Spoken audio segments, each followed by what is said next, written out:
Hey everybody, this video is going to be on a couple of tips for your Q power regarding the front end, something you may want to check, something that may resolve a problem that you're having, and basically two different tips that are good to know.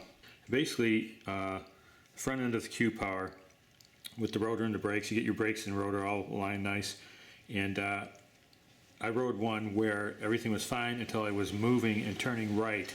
And then I heard some rubbing noise, sounded like the brake pads rubbing on the rotor as the tire's spinning like this. And I'd get home, I'd put the thing up on a block like this, a stool, and there's no rubbing. And I couldn't figure it out for a while. Finally, I figured out what was going on. And there's these two bolts in here that mount this fork. This is the fork, and that mounts onto the shock by those two bolts. And they go in from the inside there, and as you can see, they're very close to the brake rotor. On this particular scooter, it's not a problem. It's really close, but it's not rubbing. If you had any stress, now you can see if maybe you're turning right. I don't know the forces, but maybe as you're turning right or your weight shifts, this rotor goes a little bit to the right. That seems to be what's happening, or was happening before I fixed this on that other scooter. And so you can see there's not a lot of clearance there. And there's a second bolt down there. Same thing, there's not a whole lot of clearance there. It's not rubbing on this particular scooter, but it's very, very close. You can see how it could rub, if this wheel's adjusted just a hair to the right more. Now on my Q power, in my hardware, on the inside part of the fork, over on this side, the fork is that black piece in the middle. On this side, I had an additional washer, so I had two washers on mine, and that tends to push the wheel and the rotor this way further. And so on mine, I had more clearance right away. But in that case, your brake caliper, everything has to shift over with it. So right now, these brakes are adjusted perfectly. Before I noticed, this problem on this one. It's not a problem because it's not rubbing, but I don't like it, and there's an easy fix. So again, see how close that bottom one is there, and then the top one as well. Okay, so basically, there's two things you can do here. You could add another washer like mine has, shift everything over, have to adjust your brakes. Here's an easier way to do it. You do have to remove your wheel and then remove one of these screws. Take the top one, for example, with the wheel off. I'll do that in a second. And then you take that down to your Ace Hardware or similar hardware store. Usually it's going to be metric, so where I live, like the big box stores don't have a lot of metric stuff, so I just go to Ace. Anyway, what you want to go look for is take that screw down there and then look for this. Okay, so here's the two screws I pulled out of that last scooter that I did this to, and you can probably see where I'm going with this already. If you notice the screw here, that's how it normally looks. Here's the other one, which was the top one in that scooter, and you can see it's ground down because it was rubbing every time the rider would turn right on the scooter. So that's what was going on. Clearly it had been happening for a while for it to grind it down to that level. So what I did is I took a screw down to Ace Hardware with me, and I told them I need a screw just like this thread-wise, but with the lower profile, and this is what I ended up getting. Now you can see the thread, the length of the screw is a little bit shorter. Doesn't matter. It goes plenty far into that. It sticks out the other side pretty much, just barely, but it makes it all the way through, so that's not a problem. And you can see the room it's going to take up is about half the size of the headroom of the other one, which is going to give you that much more clearance between the rotor. So basically that's the solution. Costs about $1 each for those screws. Stainless steel because you don't want them to rust. Okay, so I guess you could call it a bonus tip, putting the weight on there, but that's geez, you gotta do that, or you're going to be surprised. You're going to have your hands full with that motor taking it off, and the whole scooter start flipping backwards. Probably going to crash to the ground, and that's not a good thing to happen. So take my advice, weight this thing down on the bench. If you're removing either wheel, you want to do this because those motors aren't light, and it does matter when you have it lifted up like this and you're balancing it on something. Okay, so the second tip kind of goes in here as well. I would say anytime you're removing either your front wheel or your rear wheel anytime you're removing it to make things easier.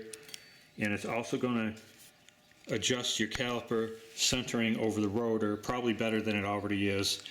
So first thing is, I'm going to remove my wheel, but before I do that, I'm going to loosen my caliper. I'm not taking it off. I'm just going to loosen this here.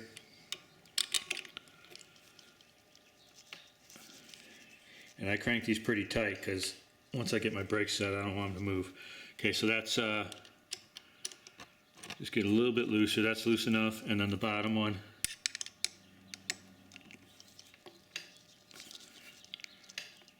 Wow, I really had those tight. Okay, so now they're both loose, and the reason why I did that is these calipers, if you don't know by now, the hole that these screws are going through is kind of oval on both of them, which means you have room to move this thing around. So you can adjust the centering of this caliper over the rotor that's spinning inside of it by moving this left and right. You can see there's a little bit of wiggle room there, and we're just going to leave it like that for now, leave it loose. So you can move back and forth a little bit on both sides. So there's a little bit of range there to play with adjusting it over the centering of the rotor. So okay, that's what you want to do first. Just leave this loose. I'm going to do just a little bit more. Now you don't want to remove this. If it happens, it happens, and you just keep track of your hardware. There's a washer on this side, and there's like a rounded washer that goes into a kind of a cupped washer. Those two go together at that point, and then it goes into the black part that mounts to the fork as well. So that's how that works, but you really just need to loosen these. Try not to remove them if you can. Okay, so again, now on this scooter here, you can see it's quite close to that, and that's when you would want to do this. If you have these screws here, but like my Q Power, you have an extra washer on this side, so you'd have two washers. I've got one on this side, then the fork, then the outside ones. If you have two on the inside like mine does, you're going to have more clearance than this, so you probably don't have to do this. So you just kind of have to look and see what you have. If it's pretty close like this, then you might want to consider doing this. Okay, so go remove the front wheel now, and these forks have openings on the front, which is good. I like that. You have to pull the wheel forward. That way the wheel doesn't just drop down. It's going to stay in there until you pull it forward. So first what we're going to do is take these nuts off, and these are 20 millimeter. Now I don't have a 20 millimeter, so I use this, which is a 13/16. I only go up to 19 millimeter in my set, but this 13/16 fits on there close enough to get the job done. And it's pretty tight actually. And you could also use a crescent wrench, adjustable wrench, or channel locks or something like that. So basically going to loosen this nut here and back this nut all the way down the axle to the end. Same on both sides.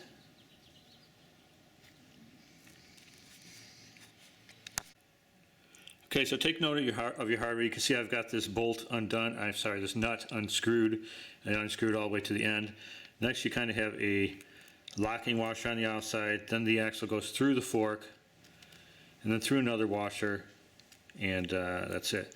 So just take note of your hardware. Both sides are the same, unless, again, perhaps you might have the extra spacer like mine did, that you wouldn't have to do this for in that case.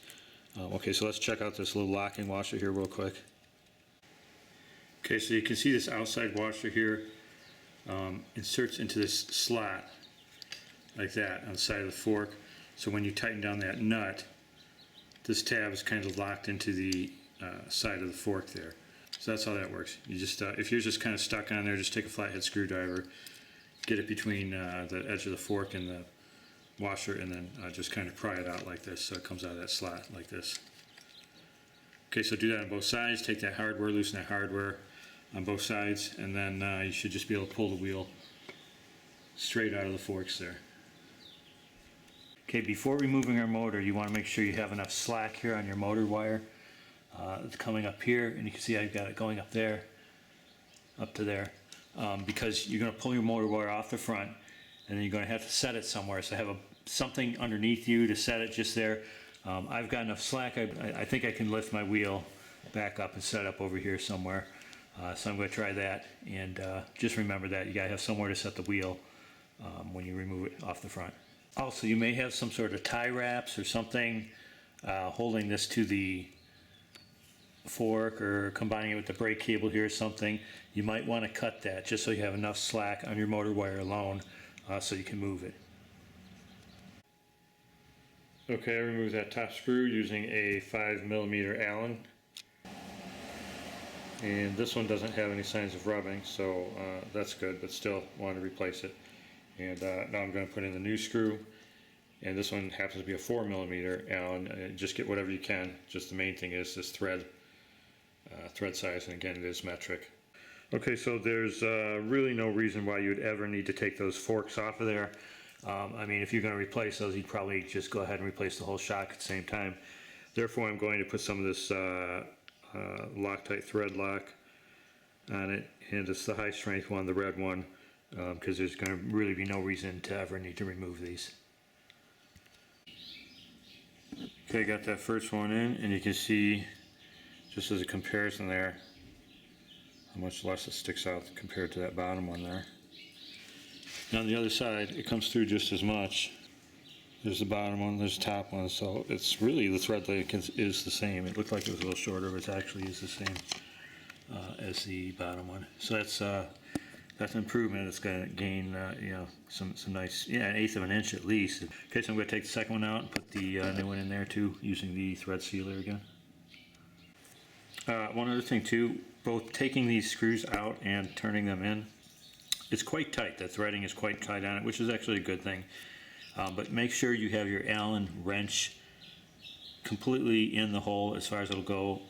If you don't, and you only have it in like part way, you could easily strip the head on these, because you do have to use a little force to get these in and out. It's not bad, but it's not just, you can't do it with your fingers. Okay, got the bottom one in. Both look good. I'm going to clean up the insides here a little bit, wipe some of that dirt off of there, and then we just have to put our wheel back on.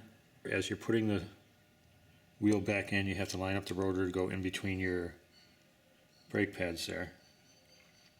And since that's loose, you got a little bit of play there, so that'll make it easier to put the wheel back on. Okay, so I got the front wheel back on there. Again, just checking our hardware. I've got the inner washer on the inside there, then the fork opening with the axle going through it, then the outer washer which locks into that tab, and then the nut. Same on this side here. So we're going to now just tighten up these nuts. You want to make sure that those are sitting in the tabs there. Right down through there, that tab is sitting into the slot on the chassis on the side of the fork, not the chassis, the side of the fork. And there's the other side right there. Make sure that's in there, sitting in there good. Then you go ahead and tighten your nuts back down. At this point, your caliper's still loose, so that's good. When you go to put this wheel in, you have to make sure the most important thing is you line up the rotor as you're putting it in there. You have to get the rotor in between the two brake pads like I show there. And then you can work on pushing this forward a little bit at a time. When you put the wheel on, make sure that your tabs are facing the rear. If you mix the wheel up and have the tabs facing forward, you can't spin those once those are on there, because they're kind of oblong, so they don't spin on there. So you have to make sure those are pointing backwards when you put the wheel back on there. Okay, so now I'm just going to tighten up those nuts on the wheel. Not going to worry about the brakes just yet. We'll do that last. I'm going to actually use some more Loctite on the threads here before I tighten these nuts down. But I'm going to use the blue Loctite. The red one is the more permanent Loctite. You may need to change your tire sometime. So I'm going to use the blue Loctite on this one, which is removable. Uses a little force. You need a little force, but you can remove it. Okay, so I'm going to use the blue type removable, and I'm just going to put a little bit on the threads in here before I tighten down those nuts. Okay, so when you tighten these two, don't just crank one down and then the other. What I do is I tighten them finger tight on both sides, and then I add like maybe a quarter turn with the wrench to each side and just kind of evenly distribute it. Again, don't just tighten one down fully and then the other. Do a little bit on both sides till they're both nice and tight on there. Okay, so now at this point, we got the wheel back on, but if we spin it, you're going to hear that the brake pads are rubbing. And of course we still have our caliper loose, so now let's tighten up that. But before we do that, this is kind of the second part of tip 2 with the caliper, and how to quiet your brakes if they're rubbing a little bit. This only works if your rotor is pretty straight, but it's going to get you in the best area, and then you can adjust from there if you have to. So basically, first of all, again, we have these 2 screws loose on the caliper, and we're going to want to tighten them up. But before we do that, we're actually going to want to pull and hold the front brake lever. So I'm going to, you can have somebody else help you, or if your bars are low enough you can reach. I'm going to reach up there. I'm going to hold the front brakes closed. So the 2 pads in here are going to push in, which then, because this is loose, it's going to center this caliper to where it should be when the 2 pads are fully closed. So I'm going to do that. I'm going to hold the lever, and then I'm going to tighten these down, because that's going to hold it in the right position as I tighten these down. Okay, so after doing that, and I tighten the caliper bolts back down, release the brakes, squeeze them a couple times, make sure they flex. And then now if we look back down through here,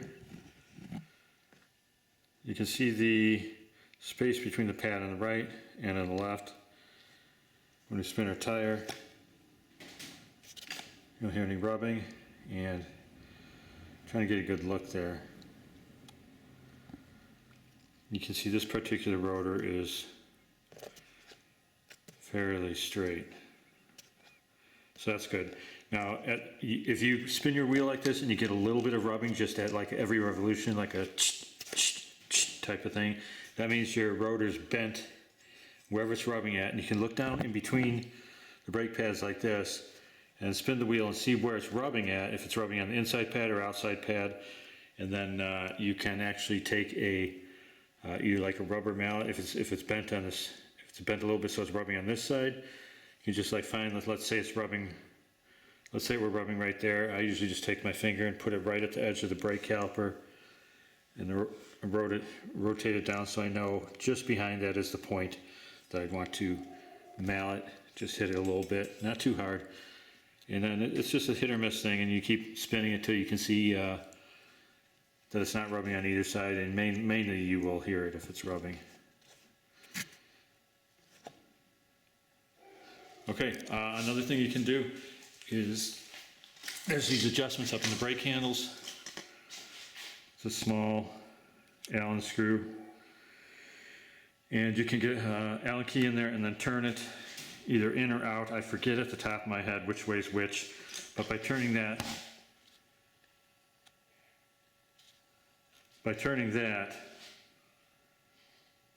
screw in a little bit, you actually are taking your brake pads and moving them in or out depending on which way you're turning that screw.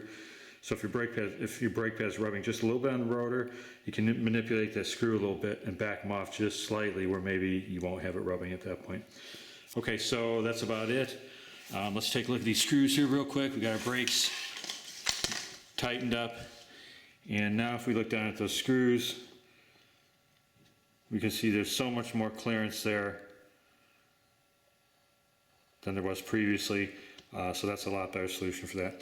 All right, guys, that's it for this one. Hope you enjoyed it. 2 tips again. 1, replacing those higher profile screws right there in the fork with these lower ones to give you more clearance with your rotor there. And then part 2, anytime you take off your wheel, front or back, go ahead and loosen up your 2 screws on your caliper. That will make that loose. It'll give it some play. Then it'll make it easier to put your wheel back on when you're lining up your rotor between the brake pads. And then also, once you're ready to tighten the brakes, hold your brake lever tight. That'll push out the brake pads to the center to meet the rotor, and that'll kind of center this caliper where it should be. Then you tighten down these screws and you should be pretty close to where you need to be at that point. All right, guys, hope you enjoyed it. Have a good one. Take care.